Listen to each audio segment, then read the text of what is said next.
बिंदु बिंदु अमृत सिंधु तिमिर नाशिनी ज्योतिका कण कण कृष्ण समाहिता मुक्तिदायिनी द्वारिका।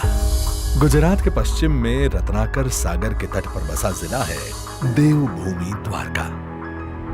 कंस वध के बाद भगवान श्री कृष्ण अपनी प्रजा के साथ यहीं समुद्र तट पर आकर बसे थे। अपने लोगों के लिए उन्होंने बनाई थी स्वर्ण नगरी द्वारिका। कहते हैं कि यहाँ समुद्र के बीच में स्थित बेट द्वारका द्वीप पर ही श्री कृष्ण और सुदामा जी का मिलन हुआ था। गोमती नदी के तट पर स्थित इस पवित्र भूमि पर प्राचीन एवं भव्य द्वारकाधीश मंदिर और इसके सानिध्य में कई पवित्र तीर्थ स्थल हैं। हर साल लाखों श्रद्धालु द्वारकाधीश की इस पावन भूमि के दर्शन को आते हैं। श्री कृष्ण के शासन के स्वर्ण काल का साक्षी बना द्वारका आज भारत के अमृत काल में साक्षी बनने जा रहा है आस्था और आधुनिकता के मिलन का। क्योंकि भारत के यशस्वी प्रधानमंत्री श्री नरेंद्र मोदी द्वारका की इस पवित्र धरा से गुजरात और देश के चरणों में देने जा रहे हैं 4000 करोड़ रुपए से अधिक के विकास प्रकल्पों की सौगात, जिसमें प्रमुख है रत्नाकर सागर में ओखा और बेट द्वारका को जोड़ता 980 करोड़ रुपयों की लागत से बना केबल स्टेड सुदर्शन सेतु। आकर्षक और आलिशान इंजीनियरिंग की एक अद्भुत कमाल। यहाँ आने वाले पर्यटकों को बेट द्वारका तक पहुंचने में अभी तक नावों का इस्तेमाल करना पड़ता था, लेकिन अब इस सेतु की वजह से यात्रा बेहद तेज और सुरक्षित होगी। वहीं बेट द्वारका के लोगों को भी सीधी सड़क कनेक्टिविटी मिलेगी। अत्याधुनिक तकनीक से बना ये ब्रिज 30 मीटर चौड़ा है और 2.25 किलोमीटर से अधिक लंबा। इसके 500 मीटर लंबे मध्य हिस्से को भूमि का आधार न लेते हुए सिर्फ केबल के द्वारा धारण किया गया है। इस प्रकार के कर्व लाइन पाइलॉन के उपयोग से बना भारत का यह सबसे पहला और विश्व का दूसरा ब्रिज है।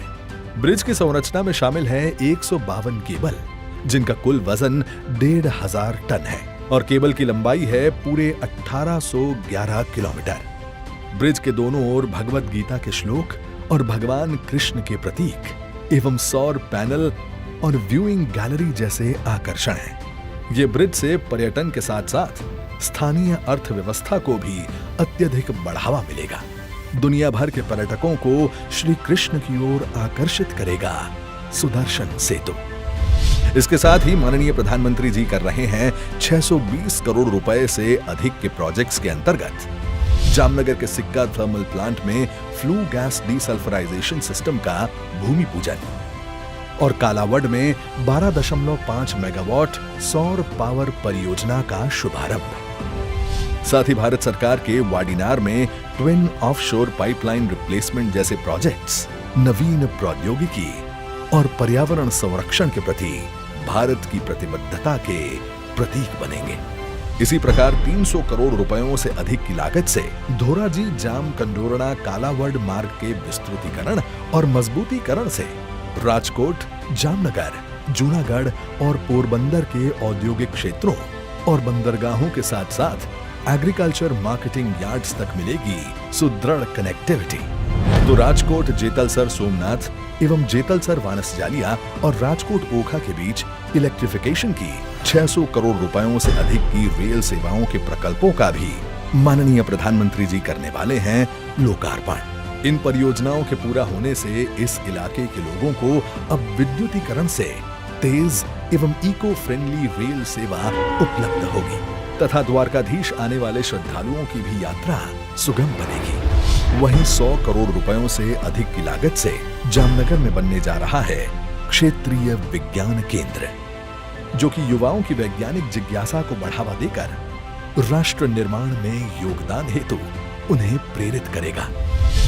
इसी प्रकार जामनगर में 100 करोड़ से अधिक रुपए के सीवेज ट्रीटमेंट प्लांट और ड्रेनेज जैसे कार्य नागरिकों के लिए ईज ऑफ लिविंग में अभिवृद्धि करेंगे।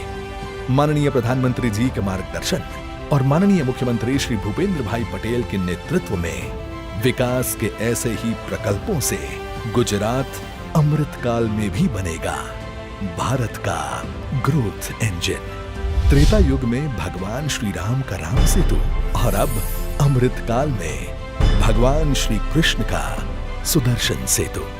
ये बनेंगे भारत की भव्यता और वैश्विक विरासत का आधार। विकास और विरासत की मोदी जी की गारंटी के समान ये प्रकल्प विकसित भारत, विकसित गुजरात की परिकल्पना को करेंगे साकार।